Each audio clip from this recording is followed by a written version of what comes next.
আজকাল প্রত্যেকটা সংসারের মধ্যে বউ শাশুড়ির যুদ্ধ লেগে থাকে। কেন ভাই? কেন? সংসারটা তো আপনাদের। আপনারা কি চান না মিলেমিশে ভালো থাকতে? আজকাল শাশুড়িগুলো বৌমাকে একদম সহ্যই করতে পারে না। ভাবে ছেলেকে বিয়ে দিয়েছি, এখন তার আর অধিকার থাকবে না। যদি আপনার এতই খারাপ লাগে ছেলেকে কেন বিয়ে দেন? দেওয়ার তো দরকার নেই।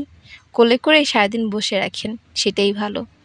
যদি আপনি তাদেরকে খুনসুটি দেখিয়ে আপনি হিংসা করেন, তাদেরকে স্পেস না দেন, তাহলে তো বিয়ে করানোর কোনো মানেই হয় না।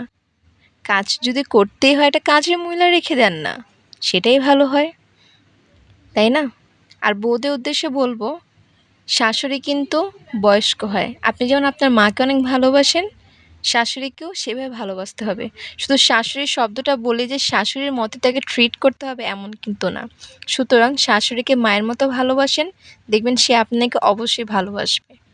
আর শাশুড়ি মায়েদের একটা কথা মনে রাখা উচিত, শেষ বয়সে কিন্তু আপনার মেয়ে না এবং আপনার ছেলে না, আপনার বৌমাই আপনার পাশে থাকবে।